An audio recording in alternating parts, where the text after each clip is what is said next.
My first job was really part of my actual master's program because I went to India, and I was in India for 10 months, stayed on a couple of extra months, continuing to work there. And I worked in a project in health education. And the woman who I convinced that that's what I should be doing, she's a health educator, but she also was a newspaper journalist. And she said, well, you know, if you are going to work with me, you have to go over and work in the Ministry of in Health and Family Planning, because we don't work in the USAID offices. We go into the field, and we do work in the field. I said, good, that's what I want to do. It was a wonderful experience. And my first job after I finished my master's in public administration was with World Education, which is a not-for-profit organization. And they were based at that time in New York. Now they're in Boston. But they do a lot of work with Asia, Africa, Middle East, in various countries with seed money for small projects that really focused on non-formal education. So, you know, my research is on informal education. And so a lot of my work experience early on was on programs where we were looking and helping people to learn outside of formal classrooms. So I worked with them for about 4 or 5 years, and through that I did a lot of field work and spent a couple of years in Southeast Asia for the most part, working with people in Malaysia, Philippines, Indonesia, and Thailand on projects. So I had a lot of international background, and then I decided to go back and get my doctorate. Part of what inspired me about my doctorate is that in world education, I met Dr. Jack Mesereau, and I met some other really key people in our field of adult education. So I really had a chance to learn sort of apprentice style from working with them on, or watching them work with people in the field and trying some of that stuff out myself. And so Jack Mesereau was one of the people there. And so when I came back and I was going to go to doctoral work, I applied to Columbia University. So one possibility was I could have studied here, but I really wanted to study in California at the University of California, Berkeley. And he introduced me to a number of people there. Plus, he was working on the Women's Reentry Project at the time. And so he felt that if I was in California, I was going to be studying grounded theory research methods.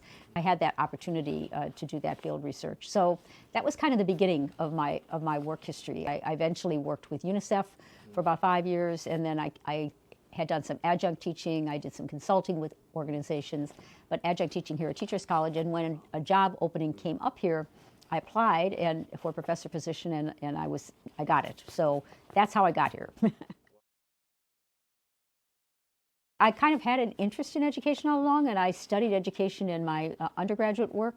But the challenge was that when I started doing observations in schools, I thought, I don't want to teach young kids. Somehow I got interested in teaching adults. I knew I wanted to be involved in education. I'd been involved in health education, eventually in health education in India. So when I had an opportunity to go to graduate school, I went to International Public Administration Graduate School. So that was really looking more at government and government planning. But my field work, you know, in India and other places, in health education and then with world education, all of that ended up being educational in orientation. And so I got interested in education because I was involved in the informal side of it. I don't think I would have been as interested in classroom teaching as I was in helping people learn while they're going through life, which is what we do in adult education with lifelong learning. I think when I grew up, I was very fortunate that my parents, they treated each of us as an individual, and they always really wanted us to be aware of what we wanted to do. They didn't want to impose, as probably happened for them when they were growing up, you know, the values of the parent on the child. And so choice and independence and independent thinking were important values in my family, and so was caring and community. I grew up in a family that was Catholic, and I went to Catholic school for primary school, secondary school, and undergraduate work. So the values of caring and community are always there, and respect for people. And so I think those are the values that I bring to my work with students. I believe that they need to find their own way, because that if you don't follow things that you are internally interested in with purpose, that you live a life that somebody else tells you about. And I feel that people need to have the opportunity to express themselves and to do what they feel they're here in the world to do. And to do that, that I need to respect and build their own capability and autonomy. And they themselves have to make the choices, the hard choices around certain things because they have to live with the consequences, not me. So those are some of the values I bring to my work with students. I do value collaboration a lot. And that would be with many people. So I write with a lot of other people. So my lifelong writing partner is Karen Watkins, and we continue to work together.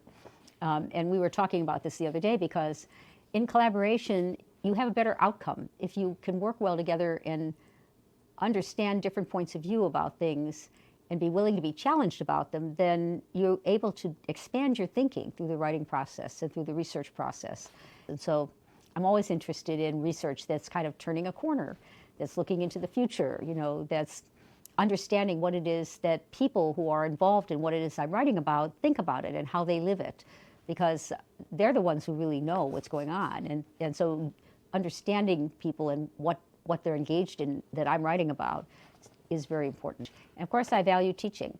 I think of all the things that I enjoy the most when I really look at my work at Teachers College, it's working with students and helping them move forward on their journey, but also thinking with them, because in thinking with them, I'm also learning too. So, so teaching and interaction with colleagues, very important to me.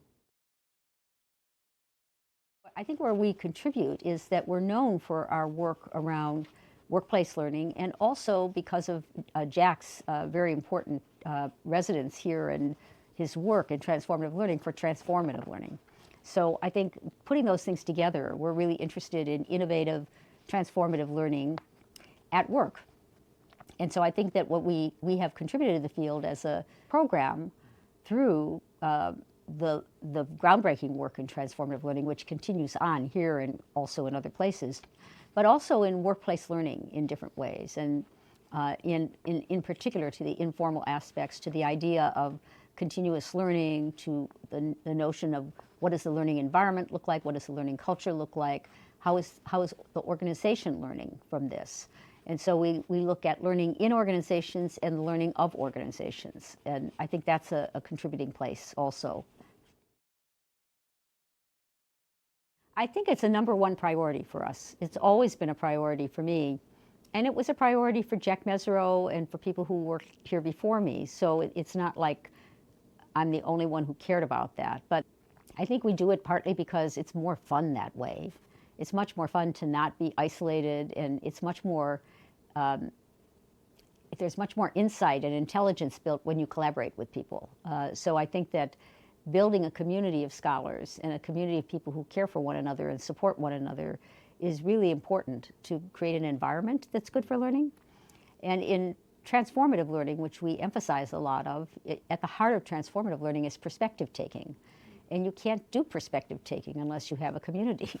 Because people are, even if perspectives abound outside of them, unless they feel accepted, trusted, as Hanneth would say, recognized, respected, that their voice counts, they will not participate in or share deeply because they'll be nervous about that in one or other way. And so building community, we do that for a number of reasons. We like to do that. We enjoy community. We think it's an important value in adult learning because especially lately people are aware of the fact that social learning is so important to learning, that we don't learn in a vacuum. It doesn't only happen up here in our head. It happens through our interaction with other people and through talking with them, through working on things with them, through confronting differences and understanding that, oh, everybody doesn't think like I do. How comes they think that way? And so we really put a lot of effort into building community. In New York, maybe it's all the more important because New York is such a busy place. And so if we don't build community, they will feel they're not part of a social network. And that's so important to their learning, to be part of a social network. Well, I think it starts by welcoming people who from different cultures into the community. And I'm sure that we all do that a bit because of who we are. You know, because I have spent so much time in Asia, if you look around my office, I have a lot of things here from Asia because I've spent time there, and I've also have a level of comfort with people from Asia because I've spent so many years myself in Asian countries. And we have especially looked at and for faculty who come from different backgrounds. So we have Professor Malpia as an African-American, prominent thinker in coaching. We've just had Dr. Rashi Ghosh join our faculty, and she's from India originally. She's an immigrant to the United States. We have Professor Fowler from France, and Dr. Amra Zabek Al-Rais, who's from Bosnia originally. So I think we try to create a community of diverse thinkers and people, and that it's very, very important for our students to have faculty who are different, who come from different places, who hold different points of view. We also try to include readings and thinking from other countries so that we're not just presenting a Western perspective or a U.S. perspective on things, and to welcome and build into our classes opportunities to consider how culture affects things. So I think it's partly in the social atmosphere where we try to build opportunities for people to interact a lot, and partly in the academic atmosphere. I actually think interdisciplinary research is better than a deep dive only into the narrow aspects of one's own field. And really at the heart of it, again, comes to this idea of perspective taking, that whether we transform or not, that being able to see things from other people's points of view, it forces us to think about why we hold the views that we have, but it also enables us to widen our points of view and widen our understanding of other people in the world. So I think working with interdisciplinary students, it gets you out of your straitjackets. In each field, there's a certain professional body of knowledge that is good to have as a foundation, but it's also a straitjacket. It means that it holds you back from expanding or questioning some of the points of view in that straitjacket. And so in interdisciplinary studies, people are naturally bringing in thinking from other disciplines. And in doing that, for example, for people in the workplace, psychology is a natural field on which we draw, but psychology always looks at individuals thinking. And if you work with sociologists, you're looking at the societal perspective instead, not just the individuals. And so you see how society might be influencing others and how individuals might influence society. But that brings in different kinds of categories for thinking, and it helps you to look at it again yet from another point of view. So I find that working with students from other disciplines, in interdisciplinary students, is very enriched. It enables you to work on projects that you otherwise wouldn't be able to do because the discipline itself would limit what people do to certain genres, if you would. I think what we try to do is to be as responsive as we can to them. I have sometimes done that by working with small groups of students. I've done that. I've invited people who are my students, and sometimes I get a small group of 4, 5, 6 or so.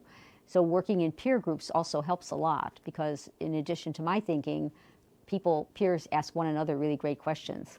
And I often refer students to somebody else who's doing work that might have something to offer to them so that they're thinking through some aspect of where they are, for example, in their analysis.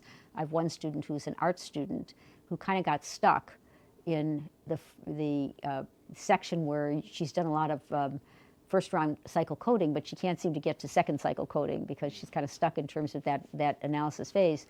So I put her in touch with another student from our program who had gotten stuck but had gotten through that. So I think putting students in touch with one another is often a very effective way of helping them because the students can speak their language. They know where they're getting stuck, or they know where they're not getting stuck, but they need the help.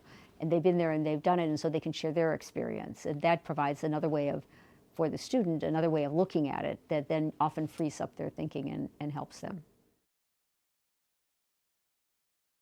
That's so important to me, and it stems back to my own doctoral work because in my own doctoral studies, I would spend all this time doing this work on a paper, and then you get it back with like one sentence, and you don't know what worked, what didn't work, where can you improve it in some way or not.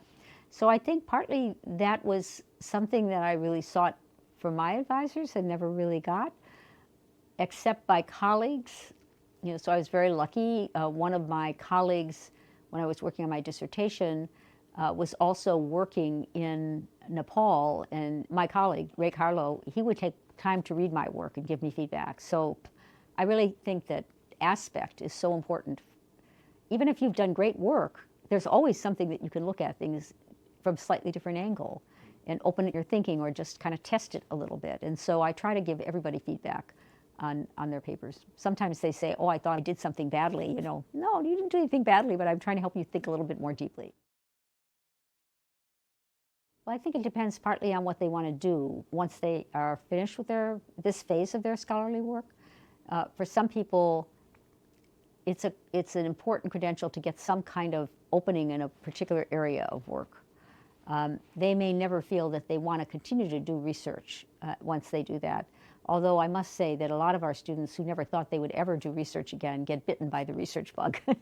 And then they want to do research all the time if they can. It's just not always easy to do. So if you're a scholar who's on a track to teach in an academic institution, there's one set of things to do. And if you're a scholar, for example, like April Bang, who thought she could work at an academic institution, but she wanted to work in a professional organization and to use her capabilities in that way. And for her, there might be a different set of things because she's moving into a role that she hadn't assumed before. And so what does an executive director of a not-for-profit organization have to do and be? It's a different kind of learning than, say, an academic, where one of the things we always say is publish, publish, publish. If you want to get a good job, you have to have a publication record. But people also in academia look for people who've had some teaching experience, who have put a syllabus together before, so that it's not their first time in putting a syllabus together in the classroom. Who have been involved in giving feedback to students. And they're looking for people who have some experience to bring to the job that they're doing. So seek out opportunities, and depending on what track you want to go at, they would be slightly different opportunities. They all involve building a network, talking to people, getting genuinely curious about what people do who are in areas that you want to work in, so that people just tell you about those things, because you're interested. You're not looking for a job for them, but you want to build your own knowledge of what it is that you're going to go into. And people will respond to that. They're very interested in doing that kind of thing. And then just pursuing goals. As we know from Ruth Gautien's book, having purpose and having goals and setting goals and achieving things requires a conscious effort to figure out what you want to be working on, prioritize it, and somehow get that done, even when other things are in the way.